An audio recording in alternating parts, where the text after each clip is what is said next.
Students, क्या हाल है? कैसे हैं आप सब? उम्मीद है आप सब खैरियत से होंगे। तो मेरी इस वीडियो में आप सबको खुशामदीद। तो जैसा कि पिछली वीडियो में हमने एफडीई की हेडिंग तक टॉपिक को कवर किया था और आज की हम इस वीडियो में मॉड्यूल 1 की हेडिंग है ये, ठीक है, the service industry sees the same maths from the other side. यहाँ से हम स्टडी करने वाले हैं और इंशाल्लाह आज भी कुछ हेडिंग्स और टॉपिक्स इस वीडियो में कवर करेंगे और मॉड्यूल 1 के बाकी की जो रह जाएंगी हेडिंग्स और टॉपिक्स इंशाल्लाह वो नेक्स्ट वीडियो में कवर करेंगे।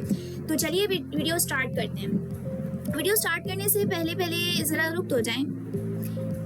अगर मैं आप सबसे ये सवाल करूं कि अगले 10 साल में जॉब मार्केट क्या होगी, तो सच बताइएगा कि आपका क्या जवाब होगा और आप क्या जवाब दे सकते हैं। अच्छा चलिए ऐसा करते हैं कि इस सवाल का जवाब आप सब मुझे कमेंट सेक्शन में लाजमी बताइएगा और मैं आप सभी का कमेंट सेक्शन में वेट करूंगी सबके आंसर का। और मैं देखना चाहूँगी कि मेरी पिछली 2 वीडियो को देखने के बाद आप सबको कितना समझ में आया है, आप सबका कॉन्सेप्ट कितना क्लियर हुआ है। तो लाजमी जो भी मेरी इस वीडियो को वॉच कर रहे हैं और उन्होंने मेरी पिछली 2 वीडियो को भी देखा है तो वो लाजमी कमेंट सेक्शन में आंसर कीजिएगा। और जिन्होंने अब तक मेरी पिछली 2 से 3 वीडियोस मैंने अपलोड की है वो उन्होंने नहीं देखा है तो पहले आप वो वीडियोस देखिए, फिर आप ये वीडियो देखेंगे तो आपका कॉन्सेप्ट क्लियर होगा और आपको मेरी बात समझ में आएगी। ठीक है, तो बेसिकली मैं चाहती हूँ कि मैं आपके एग्जाम में आपका कॉन्सेप्ट एजेंट फैक्ट्री की बुक में जो कुछ भी लिखा है हेडिंग वाइज में आपका कॉन्सेप्ट समरी के जरिए क्लियर करती जाऊँ। यानी मेरा कॉन्सेप्ट ये है कि मैं हर हेडिंग की समरी आपके साथ शेयर करूं, कभी स्टोरी के जरिए तो कभी एग्जांपल्स के साथ, और आपको पूरी जो भी एग्जाम में आने वाले टॉपिक्स हैं एजेंट फैक्ट्री की वो तमाम तर टॉपिक्स आपको क्लियर करवाऊं। तो मैं आप सबका कमेंट सेक्शन में वेट करूंगी आप सबके आंसर का। अच्छा, मजे की बात तो ये है कि दुनिया के सबसे बड़े थिंकर युवाल नोआ हरारी भी ये जवाब नहीं दे सकते कि पहली दफ़ा इंसानी तारीख में ऐसा हुआ है कि अगले 10 साल बाद जॉब कौन सी रहेगी और कौन सी मिट जाएगी, ये किसी को नहीं पता। ठीक है, तो पुराना जवाब तो बेसिकली सिंपल यही होता था कि बच्चों को कोडिंग सिखाओ, लेकिन वो जवाब भी अब खत्म हो चुका है क्योंकि अब एआई कोडिंग खुद सीख रहा है। जब एआई कोडिंग खुद सीख रहा है तो भाई हम क्या करें, इंसान क्या करे? अगले 1 साल में एआई इंसान से बेहतर कोडिंग लिखेगा। तो फिर सवाल यही आता है घुमा फिरा करके कि भाई जब मशीन खुद कोडिंग सीख लेगी तो हमें क्या सीखना चाहिए, हम क्या सीखें? इस वीडियो में मैं आपको वही रोल्स बताऊंगी जो असल में अगले 10 साल की जॉब मार्केट बनेगी। अच्छा, तो स्टूडेंट्स यहाँ पर ये heading the service industry see the same maths from the other side, इसकी उर्दू मीनिंग है सर्विस इंडस्ट्री भी इसी हिसाब से मैथ्स को दूसरी तरफ से देख रही है। अगर हम इसको दूसरे लफ्जों में समझें तो अब सिर्फ एआई कंपनीज ही नहीं बल्कि सर्विस देने वाली कंपनीज भी समझ चुकी है कि एआई की वजह से पुराना बिजनेस मॉडल बदल रहा है। यानी अगर दोस्तों अगर हम इसको इस तरीके से समझें कि अब हम जो है एजेंट फैक्ट्री की बुक में बहुत ही इंपॉर्टेंट हिस्से में आ चुके हैं। इस हेडिंग को अगर आपने अच्छी तरह से समझ लिया तो आपको समझ आ जाएगा कि सिर्फ एआई सॉफ्टवेयर नहीं बदल रहा है बल्कि पूरी दुनिया का बिजनेस मॉडल चेंज कर रहा है। सबसे पहले एक सवाल, सर्विस इंडस्ट्री होती क्या है? अगर इसका जवाब ये है कि अगर कोई कंपनी खुद प्रोडक्ट नहीं बनाती बल्कि दूसरी कंपनीज के लिए काम करती है उसे सर्विस कंपनी कहते हैं। जैसे वेबसाइट बनाकर देना, सॉफ्टवेयर बनाकर देना, कस्टमर सपोर्ट देना, डेटा एंट्री करना, अकाउंट्स मैनेज करना, एचआर सर्विस प्रोवाइड करना, ठीक है, या आईटी सपोर्ट्स वगैरह, ये सारी चीजें जो है ये सब सर्विस है। इंडिया की बहुत सी फेमस कंपनीज इस मॉडल पर बनी है।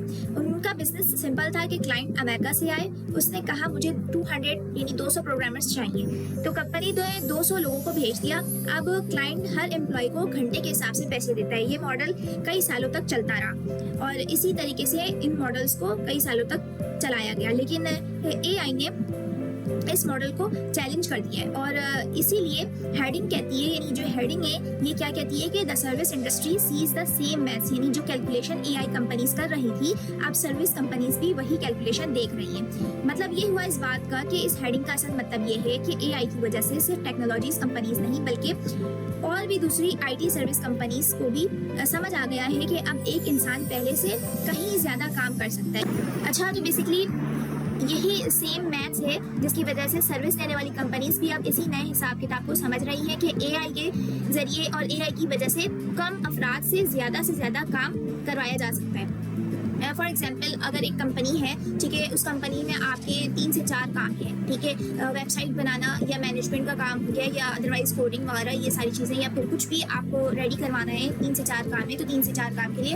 आपको 3 से 4 अफराद की ही ज़रूरत होती थी और हर एक अफराद एक रोल अदा कर रहा होता था। ठीक है, अब बेसिकली जब से एआई इंट्रोड्यूस हुआ है और वक्त के साथ ये तरक्की करता जा रहा है, तो ये एआई एक वक्त में अपने एजेंट्स के जरिए और सब एजेंट्स ऑफ डिफरेंट यानी इसमें रोल अदा कर रहा है। यानी एक वक्त में ये 4 से 5 अफराद या लाखों की तादाद में भी जितना भी आप इससे काम लेना चाहे वो काम करके दे सकता है। ठीक है, यानी यहाँ पे अब अफराद कम हो गए और कम अफराद से ज़्यादा काम एआई के जरिए करवाया जा सकता है। तो बेसिकली एजेंट फैक्ट्री की बुक में आपको यही समझाया जा रहा है कि आज से 10 साल बाद जॉब कौन सी होंगी, आपको इसी चीज़ की ट्रेनिंग दी जा रही है। ये बुक पढ़ने के बाद आप इसी चीज़ के कैपेबल हो जाएंगे, इतनी कैपेबिलिटी आपको आ जाएगी, इतनी नॉलेज मिल जाएंगे आपको कि आपको समझना आसान हो जाएगा कि बेसिकली अगले जो है 10 साल बाद जॉब्स कौन सी होंगी। क्या आपने सोचा है कि मैंने वीडियो के स्टार्ट में आपसे ये क्यों कहा कि मुझे ये सवाल का जवाब कमेंट सेक्शन में दीजिएगा कि 10 साल बाद कौन सी जॉब होगी। तो बेसिकली इसीलिए मैंने सवाल किया क्योंकि मैं चाहती हूँ कि आप इस सवाल पे ज़रा गौर करें और इस पर रिसर्च करके मुझे कमेंट सेक्शन में आंसर करें। स्टूडेंट्स, अगर हम इस पैराग्राफ को स्टडी करें तो काफ़ी हद तक हमारा मज़ीद कॉन्सेप्ट क्लियर हो जाएगा। तो बेसिकली एआई सिर्फ प्रोग्रामर की जॉब्स को नहीं बल्कि पूरी आईटी सर्विस इंडस्ट्री को किस तरह से चेंज कर रहा है। अच्छा, तो सबसे पहले सर्विस इंडस्ट्री के बारे में समझ लेते हैं कि सर्विस इंडस्ट्री, जैसे कि हमने पहले पीछे भी वीडियो के स्टार्ट में पढ़ा कि होती क्या है सर्विस इंडस्ट्री। तो सर्विस इंडस्ट्री उन कंपनीज को कहते हैं जो भाई क्लाइंट्स के लिए सॉफ्टवेयर बनाती है, वेबसाइट डेवलप करती है, कस्टमर सपोर्ट देती है या फिर दूसरे टेक्निकल सर्विसेज वगैरह प्रोवाइड करती है। इन कंपनीज के बिजनेस सालों से एक ही मॉडल पर चल रहा है, जितने ज़्यादा एम्प्लॉयज़ उतना ज़्यादा काम और जितना ज़्यादा काम उतनी ज़्यादा अर्निंग। मिसाल के तौर पर अगर अमेरिका की किसी कंपनी को सॉफ्टवेयर बनाना होता था तो वो इंडिया या पाकिस्तान की किसी आईटी कंपनी को प्रोजेक्ट दे देती थी। फिर वो आईटी कंपनी उस प्रोजेक्ट पर 50 या 100 या कभी कभी तो 500 इंजीनियर्स लगा देती थी। क्लाइंट्स उन तमाम लोगों के काम को घंटों के हिसाब से पैसे देता था। यानी असल में कंपनी अपने सॉफ्टवेयर नहीं बल्कि अपने एम्प्लॉयज़ का वक्त बेच रही होती थी। लेकिन फिर एआई आ गया। एआई कोडिंग में मदद करता है, डॉक्यूमेंटेशंस भी खुद लिख देता है, टेस्टिंग भी खुद कर देता है, रिपोर्ट्स भी बना देता है और बहुत से रूटीन वर्क काम, ठीक है, वो खुद ही कर देता है। अब सोचिए, अगर पहले 100 लोग जिस काम को करते थे वहीं अगर काम एआई की मदद से सिर्फ 10 या 15 लोगों से करवाया जाए, यानी ऐसे 15 लोग और 10 से 15 लोग हों जो प्रोफेशनल हो, स्किल्ड प्रोफेशनल हो, ठीक है, तो कंपनी को 100 लोगों को रखने की क्या ज़रूरत पड़ेगी। यही वजह है कि इसमें ये जो बुक है एजेंट फैक्ट्री की, इसमें ऑथर कहता है कि आउटसोर्सिंग इंडस्ट्री के लिए एआई सिर्फ एक नई टेक्नोलॉजी ही नहीं बल्कि उनके पूरे बिजनेस मॉडल के लिए एक बहुत बड़ा चैलेंज है। उनका पुराना मॉडल इंसानी घंटों को बेचने पर चल रहा था, जबकि एआई उन रूटीन कामों को ऑटोमेट कर रहा है जिन पर उनकी अर्निंग डिपेंड करती थी। इसीलिए जब AWS और माइक्रोसॉफ्ट ने एफडीई के नए रोल अनाउंस किया तो सिर्फ एआई कंपनीज ही एक्साइटेड नहीं हुई बल्कि आउटसोर्सिंग कंपनीज ने भी फौरन अपनी स्ट्रेटेजी बदलना शुरू कर दी।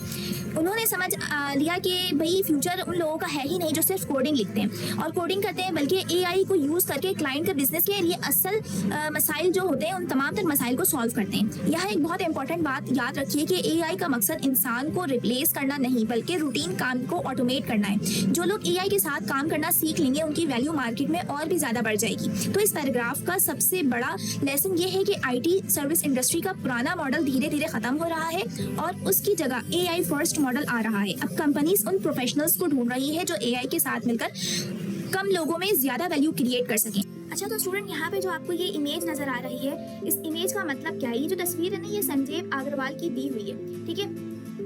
उसके हिसाब से इस स्केल के मुताबिक ये दिखाया जा रहा है कि पॉड ऑफ वन कंपैरिजन का कॉन्सेप्ट पूरी एक कंपनी के लेवल पर नजर आता है। यानी बहुत ज़्यादा लोगों का काम अब चंद बहुत हाईली स्किल्ड लोग मिलकर कर सकते हैं। याद रखिए कि ये एग्जैक्ट मेजरमेंट नहीं है बल्कि अग्रवाल के तजुर्बे की बुनियाद पर दिया गया एक अंदाजन प्रोजेक्शन है, ठीक है। यहाँ पे आप देख सकते हैं इस इमेज में यही समझाया जा रहा है, ठीक है, द सर्विस मैथ्स रन, ठीक है, यानी आपको ये बताया जा रहा है कि बहुत ज़्यादा लोगों का काम अब चंद लोगों से जो स्किल्ड वाले लोग हैं उनसे करवाया जा सकता है। अच्छा, तो स्टूडेंट्स, यहाँ पे याद रखिएगा कि जिस भी पैराग्राफ को मैं हाईलाइट करूँगी, जिस भी लाइन को मैं हाईलाइट करूँगी, दैट्स मीन वही लाइन और पैराग्राफ में आपको समझा रही होंगी, क्योंकि पहले रीड करना देन उसके बाद समझाना वीडियो काफ़ी ज़्यादा लॉन्ग हो जाएगी इस वजह से। अच्छा, आप यहाँ पे एक बहुत इंटरेस्टिंग बात समझिए। अब तक हमने देखा था कि एआई कंपनीज जैसे ओपन एआई और माइक्रोसॉफ्ट और AWS एफडीईज को हायर कर रही हैं, लेकिन अब सवाल ये है कि कंसल्टिंग कंपनीज और प्रोफेशनल सर्विसेज फर्म्स का क्या होगा। अच्छा, ये पैराग्राफ जो मैंने हाईलाइट किया इसी हवाले से मैं आपको समझा रही हूँ, ठीक है। यहाँ पर एक कंपनी का नाम आता है PwC, ठीक है, ये रहा, मैं दिखाती हूँ आपको, ठीक है, PwC। अच्छा, तो यहाँ पे PWCs का जो फुल एब्रिविएशन है वो आप सबको मेरी तरफ से होमवर्क है, ठीक है, कि आप सबने इसकी फुल एब्रिविएशन को फाइंड करके मुझे कमेंट सेक्शन में लाजमी आंसर करना है, ताकि मुझे आइडिया हो सके कि कौन कौन मेरी वीडियो पे मेंटली और फिजिकली दोनों प्रेजेंट माइंड है, ठीक है, और कौन कौन सिर्फ मेरी वीडियो पे सिर्फ फिजिकली जो है प्रेजेंट है और मेंटली वो प्रेजेंट नहीं है, ठीक है। तो मेरी आदत है बेसिकली मैं ऑन साइट पढ़ाऊँ या ऑनलाइन पढ़ाऊँ, मैं स्टूडेंट को एक वर्ड का ही सही लेकिन होमवर्क जरूर असाइन करती हूँ, ठीक है। तो यहाँ पे बेसिकली यूट्यूब पे भी समझे मैं आप सबको टीच ही कर रही हूँ, तो होमवर्क देना तो बनता है, ठीक है। तो लाजमी मेरे इस होमवर्क को कंप्लीट करना है, और पिछली 2 वीडियोस में भी आप सबने जो कुछ भी देखा और सीखा उस हवाले से भी आपने एक दफ़ा खुद सेल्फ स्टडी लाजमी करनी है। अच्छा देखिए, बेसिकली टीचर का ना फ़ायदा होता है ना नुकसान होता है, ठीक है। अगर सारा फ़ायदा और नुकसान स्टूडेंट का ही है। अगर कोई स्टूडेंट फिजिकली तौर पे अपनी क्लास में मौजूद है और मेंटली सोच उसकी कहीं और है, तो बज़ाहिर तो उसकी अटेंडेंस तो लग गई लेकिन नुकसान उसका हुआ। लेकिन वही स्टूडेंट जो अभी फिजिकली तौर पर भी यहाँ मौजूद है और मेंटली तौर पर भी उसका ध्यान कम्प्लीटली यही है, तो उसकी अटेंडेंस भी लगी और उसका कॉन्सेप्ट भी क्लियर हुआ। तो आप खुद सोच लें कि यहाँ पे बेसिकली फ़ायदा किसका हुआ। स्टूडेंट, मैं सोच रही हूँ कि इस पूरे सेक्शन को मैं समराइज करके बता दूँ, ठीक है, और वीडियो भी काफ़ी ज़्यादा लॉन्ग नहीं होंगी इस तरीके से, ठीक है। तो स्टार्ट करते हैं बेसिकली इस पूरे सेक्शन में, और इंशाल्लाह अगली वीडियो में फिर हम जहाँ से एंड करेंगे इंशाल्लाह वहीं से फिर स्टार्ट करेंगे, ठीक है। तो इस पूरे सेक्शन में ये वाला सेक्शन है, ठीक है, मैं हाईलाइट कर देती हूँ यहाँ पे। ये वाली आज का टॉपिक ही हमारा ये है, ठीक है। ये काफ़ी बड़ी हेडिंग है, इसके अंदर काफ़ी मटेरियल, अगर आप सेल्फ स्टडी भी करें तो आपको आइडिया होगा, ठीक है। तो बस आज हम इसी टॉपिक को कवर करेंगे, ठीक है। तो इस पूरे सेक्शन का मेन मैसेज ये है कि AI सिर्फ काम करने का तरीका नहीं बदल रही है, बल्कि पूरा बिजनेस मॉडल बदल रही है। पहले कंपनीज ज़्यादा एम्प्लॉयज़ और उनके आवर्स पर डिपेंड करती थी, अब AI की मदद से कम लोग ज़्यादा काम कर सकते हैं, इसलिए FDE फ्यूचर का सबसे इम्पोर्टेंट रोल बन रहा है। कंपनीज अब आवर्स नहीं, रिजल्ट यानी आउटकम्स बेच रही हैं। इसी वजह से PwC जैसे बड़ी कंसल्टिंग कंपनी ने भी AI बेस्ड प्लेटफॉर्म लॉन्च कर दिया है और अपना बिजनेस मॉडल चेंज करना स्टार्ट कर दिया। लेकिन AI के साथ एक प्रॉब्लम भी है, जैसे वेंडर लॉक इन कहते हैं। वेंडर लॉक इन किसी शख्स का नाम है, तो वेंडर लॉक इन कहते हैं अगर क्लाइंट सिर्फ एक कंपनी के AI प्लेटफॉर्म पर डिपेंड हो जाए तो फ्यूचर में प्लेटफॉर्म चेंज करना मुश्किल और महंगा हो जाता है। इसीलिए बुक यानी जो हमारी एजेंट फैक्ट्री की बुक है वो वेंडर न्यूट्रल FDE की इंपॉर्टेंस बताती है। वेंडर न्यूट्रल FDE किसी एक AI कंपनी के मोहताज नहीं होता, वो क्लाइंट के लिए हर वक्त बेस्ट AI और बेस्ट प्लेटफॉर्म चूज करता है और ज़रूरत पर टेक्नोलॉजी चेंज भी कर सकता है। अब यहाँ पे पॉलाइन भी कहते हैं, पॉलाइन भी यानी एक किसी शख्स का नाम है, ठीक है। तो पॉलाइन एक सक्सेसफुल FDE सिर्फ कोडिंग नहीं करता बल्कि क्लाइंट की प्रॉब्लम को समझता है, स्ट्रेटजी बनाता है और हर प्रोजेक्ट का रिजल्ट रेवेन्यू, कॉस्ट और रिस्क की बुनियाद पर मेजर करता है। ये जो मतलब स्टेटमेंट है ये पॉलाइन की है, ठीक है। इससे पहले हमने वेंडर लॉक इन की स्टेटमेंट के बारे में पढ़ा और नेक्स्ट स्टेटमेंट पॉलाइन ने दी थी, ठीक है। तो कुल मिलाकर के इस सेक्शन में एजेंट फैक्ट्री की बुक के हिसाब से बड़ा लेसन ये है कि AI किसी खराब प्रोसेस को ठीक नहीं करती, अगर प्रोसेस ही गलत हो तो AI उसे सिर्फ और तेज चलाएगी। इसीलिए FD का असल काम AI से काम निकलवाना है और साथ ही बिजनेस प्रोसेस को इम्प्रूव करना है और फिर AI से उसे ऑटोमेट करना है। यानी अगर इसको हम वन लाइन कॉन्सेप्ट में अगर समझे ना तो फ्यूचर का विनर वो होगा जो AI प्रोफेशनल होगा, जो बिजनेस प्रॉब्लम सॉल्व करेगा, किसी एक AI प्लेटफॉर्म में क्लाइंट को लॉक करेगा यानी और AI के जरिए मेजरेबल बिजनेस रिजल्ट डिलीवर करेगा। इसी रोल को बुक वेंडर न्यूट्रल FDE के नाम से ट्रेन करती है, ठीक है। तो स्टूडेंट बेसिकली मेरे पास एक बहुत अच्छी सी स्टोरी है जो मैं आप सबके साथ शेयर करना चाहूंगी, जो इस पूरे सेक्शन को जो है बहुत अच्छे से कॉन्सेप्ट क्लियर करेगा। तो स्टोरी कुछ मेरे पास ये है, आप अपने जहन में ना इमेजिन स्टार्ट करें तो आपका कॉन्सेप्ट इस सेक्शन के हवाले से ना क्लियर हो जाएगा। तो सोचे एक गांव में 2 दुकानदार थे। पहला दुकानदार हर काम खुद करता था, अगर 100 कस्टमर आ जाते तो उसे 100 हेल्पर रखने पड़ते, इसीलिए उसका खर्चा बहुत ज्यादा था। दूसरा दुकानदार जो कि एक बहुत होशियार रोबोट AI खरीद कर ले आया। अब रोबोट ज्यादातर काम खुद कर देता था और सिर्फ एक समझदार इंसान उसे गाइड करता था। दोनों की दुकान चल रही थी लेकिन फर्क बहुत बड़ा था।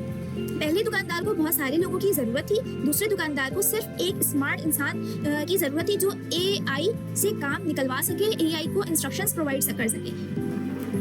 फिर रोबोट बनाने वाली कंपनी बोली हम तुम्हें रोबोट सस्ते में देंगे, ठीक है, लेकिन तुम हमेशा हमारे ही रोबोट को यूज करना, ठीक है। दुकानदार मान गया। कुछ साल बाद दूसरी कंपनी ने उससे भी अच्छा और बेहतर रोबोट बना दिया, ठीक है, लेकिन अब वो बदल नहीं सकता था क्योंकि उसकी पूरी दुकान पहले वाली कंपनी के रोबोट पर चल रही थी और वो उस कंपनी के लॉक में फंस गया था। फिर एक तीसरा स्मार्ट इंसान आया और उसने कहा कि मैं किसी एक कंपनी का रोबोट नहीं लगाता, मैं तुम्हारे लिए भी जो सबसे अच्छा रोबोट होगा वो यूज करूंगा, ठीक है। अगर कल और अच्छा रोबोट आ गया तो हम उस पर शिफ्ट हो जाएंगे, परसों अगर और उससे अच्छा रोबोट आ गया तो हम उस पर शिफ्ट हो जाएंगे। यानी वक्त के हिसाब से जो उस दौर में अच्छे रोबोट्स जिस कंपनी के चल रहे होंगे हम उसके रोबोट्स पे शिफ्ट होते चले जाएंगे। दुकानदार खुश हो गया क्योंकि अब उसके पास आज़ादी थी, यानी फ्रीडम थी। तो बेसिकली हमें इस कहानी से क्या पता चलता है कि भाई पुराना तरीका पुराने ज़माने में ये था कि एआई नहीं था तो हर काम के लिए शॉप पर अगर 100 काम है एक दुकान पे तो 100 लोगों की ज़रूरत होती थी और 100 लोगों को हायर किया जाता था अपने काम के लिए। लेकिन जब फिर एआई आया तो फिर नया तरीका ये है कि भाई एआई यानी रोबोट्स चाहिए और रोबोट्स को भी तो किसी ना किसी ने तो हैंडल करना है, ठीक है, इंस्ट्रक्शंस प्रोवाइड करने हैं। तो उसके लिए एक स्मार्ट इंसान ही काफ़ी है, जिसको हम यानी इसको हम इस पूरे प्रोसेस को हम एफडीई भी कह सकते हैं। आई समझ में आपको स्टूडेंट्स? तो बेसिकली ये है इसका पीछे का कॉन्सेप्ट। अच्छा, दूसरा यहाँ पे ना लॉक में फंस गया था वो दुकानदार,